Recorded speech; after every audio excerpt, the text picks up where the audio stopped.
രാജ്യത്തിൻ്റെ ഇരുട്ടറ നിറഞ്ഞ കാരാഗൃഹത്തിനുള്ളിൽ മൗനമായി കരയുന്നുണ്ടാവും. ഇവർക്ക് നഷ്ടപ്പെട്ടു പോയ ജീവിതം ആര് കൊടുക്കും? കോടതി വരാന്തയിലിരുന്നു കൊണ്ട് പൊട്ടി പൊട്ടി കരഞ്ഞുകൊണ്ട് സ്വന്തം കണ്ണീര് തുടക്കുന്ന ഈ മനുഷ്യനെ നമ്മളെല്ലാവരും സഹായിച്ചേ പറ്റൂ.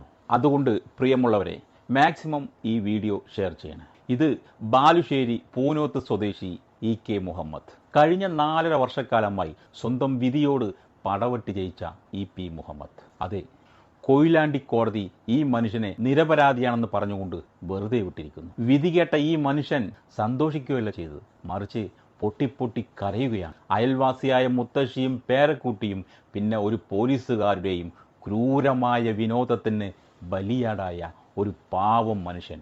അതെ, EP മുഹമ്മദ്. വേജ പോസ്കോ കേസിൽ ഉൾപ്പെടുത്തിക്കൊണ്ട് ഈ മനുഷ്യനെ കഴിഞ്ഞ 4.5 വർഷമായി ഈ 3 പേരും ഈ മനുഷ്യനെ അപമാനിക്കുകയാണ്.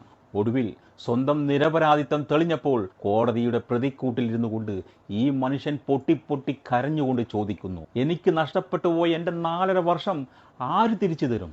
ഞാൻ അനുഭവിച്ച കടുത്ത മാനസിക പീഡനം, സ്വന്തം വീട്ടുകാരുടെ കൺദൃഷ്ടി എത്താത്ത സ്ഥലങ്ങളിലേക്ക് ഓടിപ്പോയി ഒളിച്ചു ഞാൻ. ഇതൊന്നും പറഞ്ഞാൽ മനസ്സിലാവില്ല. ഓരോരുത്തരും അനുഭവിച്ചു നോക്കിയാൽ മാത്രമേ ഈ ശിക്ഷയുടെ കാഠിന്യം എത്രത്തോളം ഉണ്ടെന്ന് അറിയാൻ കഴിയൂ എന്ന് ഇദ്ദേഹം പറയുന്നു. നീതിയോടും നിയമത്തോടും ന്യായാധിപനോടും കോടതിയോടും ഇദ്ദേഹം ചോദിക്കുന്നു, ഒരാളുടെ നിരപരാധിത്വം തെളിയിക്കുവാൻ നിങ്ങൾക്ക് 4.5 വർഷം വേണമോ എന്ന്? കൊഴിഞ്ഞുപോയ എൻ്റെ 4.5 വർഷത്തെ വസന്തകാലം നിങ്ങൾ തിരിച്ചു തരുമോ എന്ന്? സത്യത്തിൽ ഈ മനുഷ്യന്റെ ചോദ്യത്തിന് മുന്നിൽ നീതിപീഠവും ന്യായാധിപനും തല കുനിയേണ്ടി തന്നെ വരും.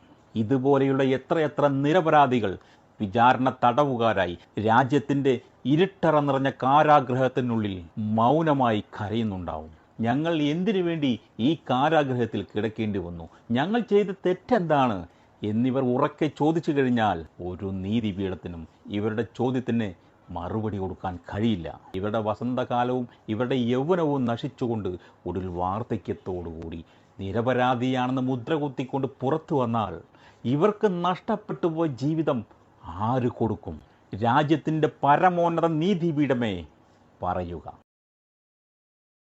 രാജ്യത്തിൻ്റെ ഇരുട്ടറ നിറഞ്ഞ കാരാഗൃഹത്തിനുള്ളിൽ മൗനമായി കരയുന്നുണ്ടാവും. ഇവർക്ക് നഷ്ടപ്പെട്ടു പോയ ജീവിതം ആര് കൊടുക്കും? കോടതി വരാന്തയിലിരുന്നു കൊണ്ട് പൊട്ടി പൊട്ടി കരഞ്ഞുകൊണ്ട് സ്വന്തം കണ്ണീര് തുടക്കുന്ന ഈ മനുഷ്യനെ നമ്മളെല്ലാവരും സഹായിച്ചേ പറ്റൂ. അതുകൊണ്ട് പ്രിയമുള്ളവരെ, മാക്സിമം ഈ വീഡിയോ ഷെയർ ചെയ്യണം. ഇത് ബാലുശ്ശേരി പൂനോത്ത് സ്വദേശി EK മുഹമ്മദ്. കഴിഞ്ഞ 4.5 വർഷക്കാലമായി സ്വന്തം വിധിയോട് പടവെട്ടി ജയിച്ച EP മുഹമ്മദ്. അതെ, കൊയിലാണ്ടി കോടതി ഈ മനുഷ്യനെ നിരപരാധിയാണെന്ന് പറഞ്ഞുകൊണ്ട് വെറുതെ വിട്ടിരിക്കുന്നു. വിധി കേട്ട ഈ മനുഷ്യൻ സന്തോഷിക്കുകയല്ല ചെയ്തത്, മറിച്ച് പൊട്ടിപ്പൊട്ടി കരയുകയാണ്. അയൽവാസിയായ മുത്തശ്ശിയും പേരക്കുട്ടിയും പിന്നെ ഒരു പോലീസുകാരുടെയും ക്രൂരമായ വിനോദത്തിന് ബലിയാടായ ഒരു പാവം മനുഷ്യൻ.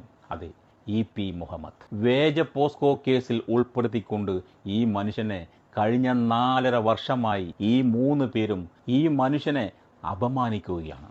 ഒടുവിൽ സ്വന്തം നിരപരാധിത്വം തെളിഞ്ഞപ്പോൾ കോടതിയുടെ പ്രതിക്കൂട്ടിലിരുന്നു കൊണ്ട് ഈ മനുഷ്യൻ പൊട്ടിപ്പൊട്ടി കരഞ്ഞുകൊണ്ട് ചോദിക്കുന്നു, എനിക്ക് നഷ്ടപ്പെട്ടു പോയ എൻ്റെ 4.5 വർഷം ആര് തിരിച്ചു തരും? ഞാൻ അനുഭവിച്ച കടുത്ത മാനസിക പീഡനം, സ്വന്തം വീട്ടുകാരുടെ കൺദൃഷ്ടി എത്താത്ത സ്ഥലങ്ങളിലേക്ക് ഓടിപ്പോയി ഒളിച്ചു ഞാൻ. ഇതൊന്നും പറഞ്ഞാൽ മനസ്സിലാവില്ല. ഓരോരുത്തരും അനുഭവിച്ചു നോക്കിയാൽ മാത്രമേ ഈ ശിക്ഷയുടെ കാഠിന്യം എത്രത്തോളം ഉണ്ടെന്ന് അറിയാൻ കഴിയൂ എന്ന് ഇദ്ദേഹം പറയുന്നു. നീതിയോടും നിയമത്തോടും ന്യായാധിപനോടും കോടതിയോടും ഇദ്ദേഹം ചോദിക്കുന്നു, ഒരാളുടെ നിരപരാധിത്വം തെളിയിക്കുവാൻ നിങ്ങൾക്ക് 4.5 വർഷം വേണമോ എന്ന്? കൊഴിഞ്ഞുപോയ എൻ്റെ 4.5 വർഷത്തെ വസന്തകാലം നിങ്ങൾ തിരിച്ചു തരുമോ എന്ന്? സത്യത്തിൽ ഈ മനുഷ്യന്റെ ചോദ്യത്തിന് മുന്നിൽ നീതിപീഠവും ന്യായാധിപനും തല കുനിയേണ്ടി തന്നെ വരും.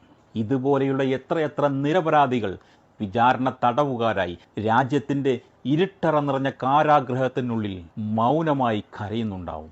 ഞങ്ങൾ എന്തിനു വേണ്ടി ഈ കാരാഗൃഹത്തിൽ കിടക്കേണ്ടി വന്നു? ഞങ്ങൾ ചെയ്ത തെറ്റെന്താണ് എന്നിവർ ഉറക്കെ ചോദിച്ചു കഴിഞ്ഞാൽ ഒരു നീതിപീഠത്തിനും ഇവരുടെ ചോദ്യത്തിന് മറുപടി കൊടുക്കാൻ കഴിയില്ല. ഇവരുടെ വസന്തകാലവും ഇവരുടെ യൗവനവും നശിച്ചുകൊണ്ട് ഒടുവിൽ വാർദ്ധക്യത്തോടുകൂടി നിരപരാധിയാണെന്ന് മുദ്ര കുത്തിക്കൊണ്ട് പുറത്തു വന്നാൽ ഇവർക്ക് നഷ്ടപ്പെട്ടു പോയ ജീവിതം ആര് കൊടുക്കും? രാജ്യത്തിൻ്റെ പരമോന്നത നീതിപീഠമേ പറയുക.